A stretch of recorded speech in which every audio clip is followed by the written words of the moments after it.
بسم اللہ الرحمن الرحیم۔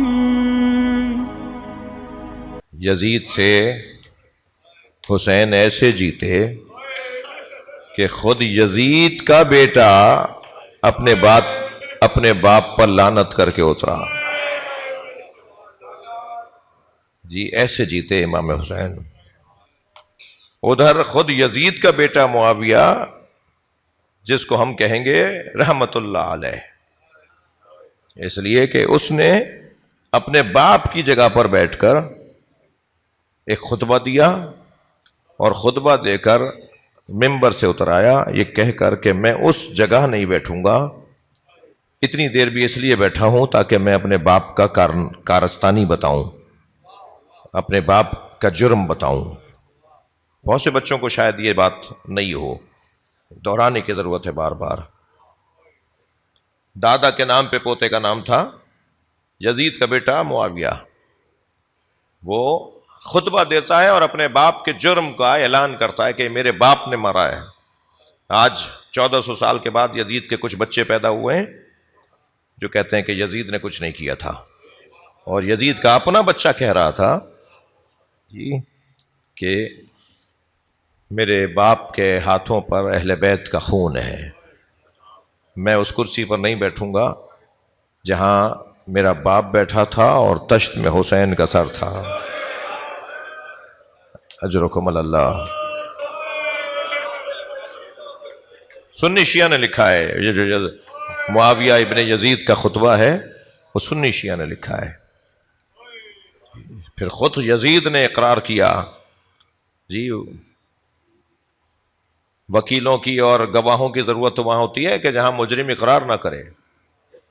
جی وکیل آ کر کہہ رہے نہیں اس نے نہیں کیا تھا، وہ خود کہہ رہا ہے میں نے کیا ہے، وہ خود کہہ رہا ہے لعبت بنو ہاشم بالملک فلا جاء خبر ولا وحی نزل لیت اشیاخ ببدر، کاش میرے بدر کے ماموں چاچا دادا ہوتے، دادا کا بھائی ہوتا، کاش میرے دادا کا بھائی اور میرا ماموں ہوتا جی، تو وہ دیکھتے کہ میں نے حسین سے اپنے بڑوں کا بدلہ لے لیا۔ وہ کہہ رہا ہے کرسی پر بیٹھ کر کے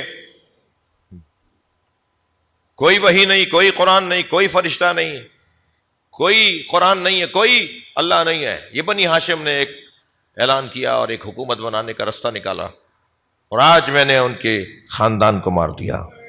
اور آج 1400 سال کے بعد بڑے بڑے مفتیوں کو بھی یہ نہیں پتا، وہ بھی پھر آ کر کہتے ہیں کہ مجھ پر ثابت نہیں ہے۔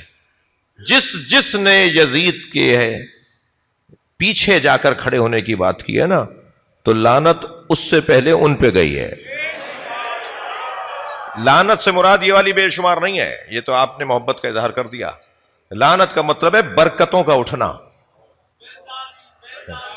لعنت یہ جو ابھی آپ نے کہا یہ تو سوری دکھانے والی اور سننے والی لعنت ہے، کچھ اثرات بھی ہیں لعنت کے، کچھ نتیجہ بھی ہے لعنت کا، ایسے ہی صلوات کا بھی کوئی نتیجہ ہے۔ جس کی زندگی میں برکت نہ ہو اس کی زندگی میں لعنت ہے، برکت ہی اڑ جاتی ہے جو بھی اس گھرانے کی حمایت میں کھڑا ہو جاتا ہے۔ یعنی یزید اور یزید کے گھرانے کی حمایت میں، اہل بیت کے دشمنوں کی حمایت میں کھڑے ہونے والی کی زندگی سے برکت اٹھ جاتی ہے۔ اور اہل بیت جو تنہا کر کے مارے گئے، اہل بیت جنہیں پیاسا کر کے مارا گیا، اہل بیت جنہیں گھیر کر مارا گیا، اہل بیت کہ جنہیں مارنے کے بعد ان کے سروں کو دیار بدار لے جایا گیا، اہل بیت جنہیں مارنے کے بعد ان کے گھر کی بچیوں کو اسیر بنایا گیا، جو بھی آج اہل بیت کا نام لیتا ہے ان کی وجہ سے زندگی میں برکت آ جاتی ہے۔ میرے بھائی ابھی علامہ اعجاز صاحب بھی، سہیل شاہ صاحب بھی یہ باہر سے پڑھ کر آ رہے ہیں، ذاکرین یہاں آئے ہوئے تھے، اب کہیں اور گئے ہیں، کہیں اور گئے ہوئے تھے، واپس آ رہے ہیں۔